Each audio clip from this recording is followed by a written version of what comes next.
President Stewart for those kind words. And I also want to thank her for her leadership of this great college over the last years.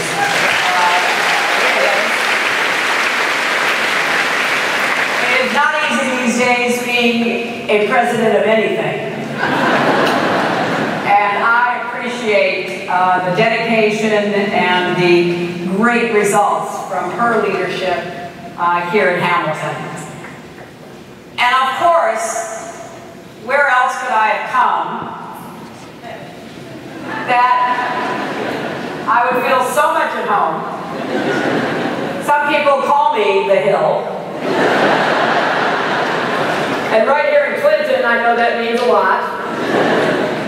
And to be back in Oneida County and the Mohawk Valley and Central New York is a special treat for me. This college is entering its 3rd century of excellence. That's quite an accomplishment. And it could not have happened without dedicated leadership, excellent students, loyal alumni, and a community that appreciated and supported those 3 centuries now nearly of forging a path for a college that is so well known for doing what higher education is supposed to do, inculcating values and information and a way of thinking and even, yes, a way of living.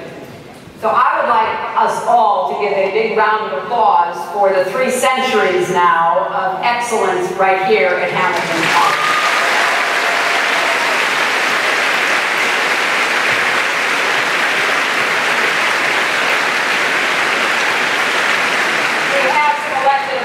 In the audience, and I'm delighted to welcome all of you here, the Mayor of Syracuse, local assemblymen, others whom I have served with both in the past and who are still serving now, Democrats and Republicans alike. You know, for 8 years, when I did have the privilege of representing New York in the United States Senate, I would tell everyone who would listen to me that upstate New York is a land of treasures. History is everywhere. What built this country and made it the land of opportunity for so many really started here. World-class colleges and universities alongside dairy farms and apple orchards. And I took very seriously the representation of all of you and your interests. And I knew how important it would be to keep thinking about the future. That's what you try to do here at Hamilton. Learning to think critically and write clearly and speak persuasively. That's what has been taught here since George Washington's time. And Hamilton graduates have gone on to push the boundaries of human knowledge, to create great works of art, to start businesses, to help lead our country. In fact, one of my predecessors, Elihu Root, from the class of 1864, served as both Senator for New York and Secretary of State. I like that combination. I'm glad that he was there before me. My friend Tom Vilsack, the current Secretary of Agriculture, talks lovingly of his time here. And of course, it's where he met his wonderful wife, Christy, where they sent their son, Jess. Apparently that's pretty common. Lots of Hamilton alums married each other. Now, we have a Hamilton alum right now serving over in Berlin as the U.S. Ambassador to Germany, John Emerson. But I meet Hamilton alums everywhere I go. I call some very close friends. And it's because Hamilton is such a special place that I am particularly pleased that in recent years the college decided to become need blind in admission, one of just over 60 schools in the country, to meet 100% of a student's financial need. Now that means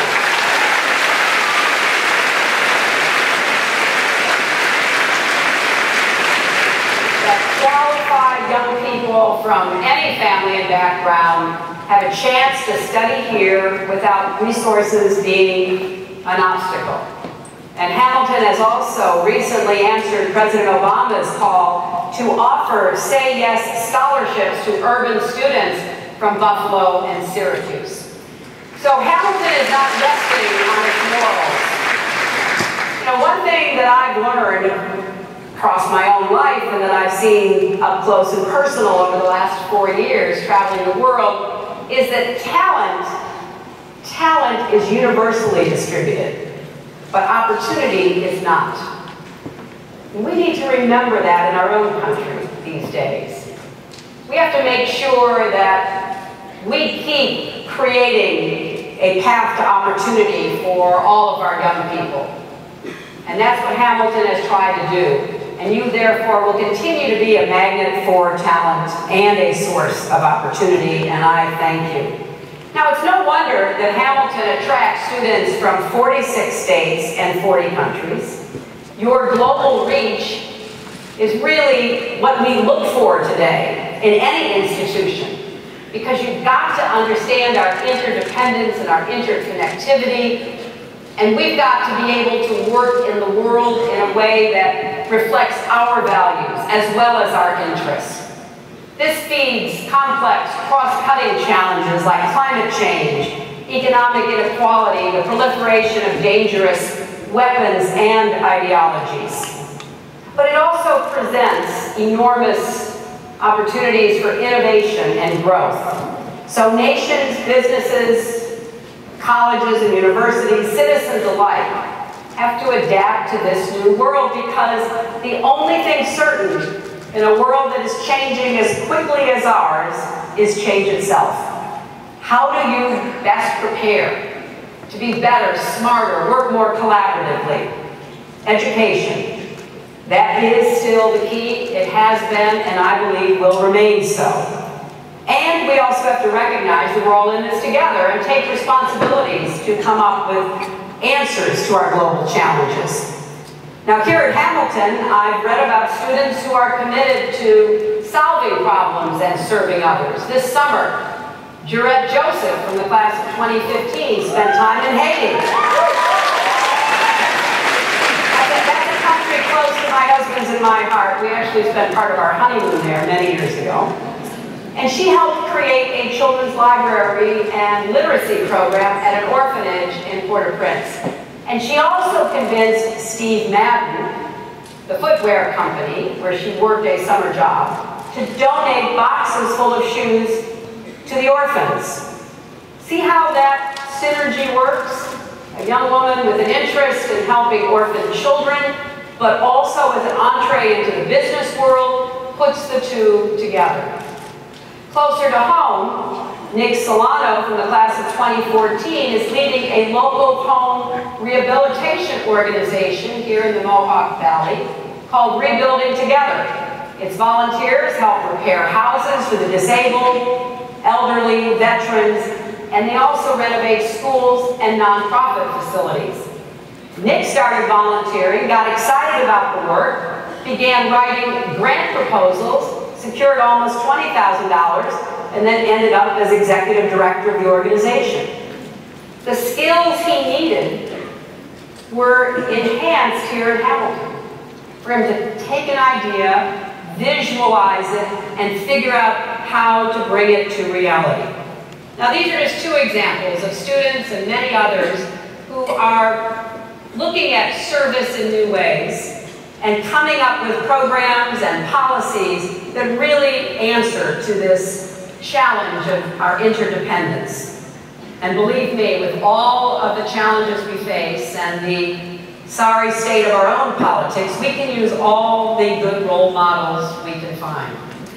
So I'm looking forward to answering questions, but I want to take just a few minutes to share some of the lessons that I've learned representing New York and representing America, and exploring three big challenges in particular: gridlock, growth, and global leadership, because they are all interconnected. First, gridlock, which is on everyone's mind today. Now, it's no secret that dysfunction and brinksmanship in Congress have finally reached a crisis.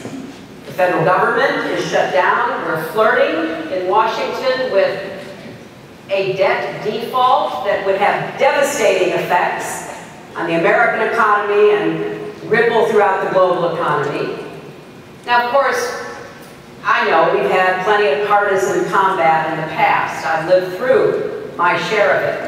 But it is hard to recall in our own lifetimes a previous time when politicians were willing to risk so much damage to the country to pursue their own agendas.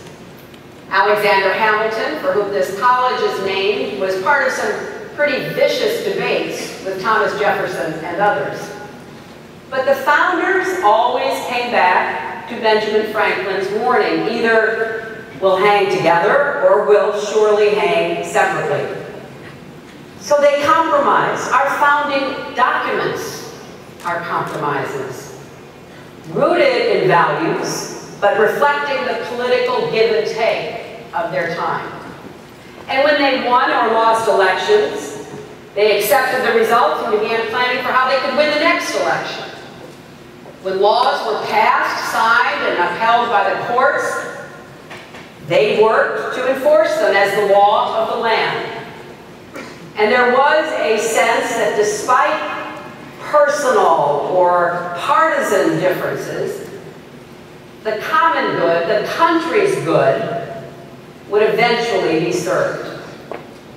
Well, today, too many in our politics choose scorched earth over common ground.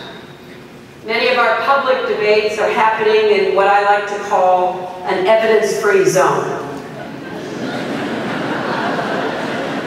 where ideology trumps data and common sense.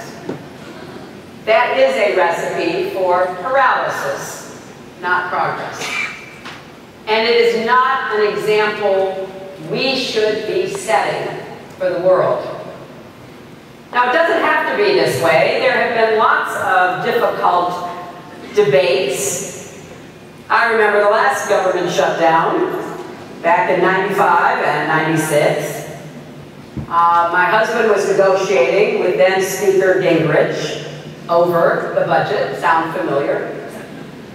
And there were demands that the president do things that were politically difficult and not necessarily supported by the majority of the country at the time, but which were very important to Speaker Gingrich and his party. Now, the speaker would go on TV nearly every day and say pretty horrible things about my husband and about me too. And then he'd go to the White House at night. And he would sit down and start talking with Bill about what could be done. And Bill always started the conversation. You know, we have to open the government, and then we can talk about other things. Because no president, Republican or Democrat, in the 90s or in 2013, can abdicate the responsibility of the office. Can say, we're going to ignore legal responsibilities, court decisions. No, that's not the way our system must work. And eventually, the government opened, the shutdowns were over, and then began some positive, intense negotiations on important matters like a balanced budget. Neither side got everything it wanted, but they did balance the budget, and they did help to grow the economy, and the American people benefited from that. We watch what happens in Washington with a certain amount of bewilderment, even disgust. The rest of the world watches it closely. And when we let partisanship override citizenship, when we fail to make progress on the challenges facing our country, our standing in the world suffers. I happened to be in Hong Kong during the debt ceiling crisis of 2011, in July of that year. I was speaking to a large group of business leaders in Hong Kong from all over Asia, indeed all over the world, and certainly China was well represented. They lined up to ask me questions about America's capacity to get our own house in order. Could the world still depend upon us as a global leader? Was the full faith and credit of the United States suddenly in doubt? Well, I quoted Winston Churchill. When in doubt, always quote Winston Churchill in occasions like this. I said, well, you know, I know it looks bad, but I have no doubt we will eventually work our way out of this and resolve our problems without a shutdown or a default.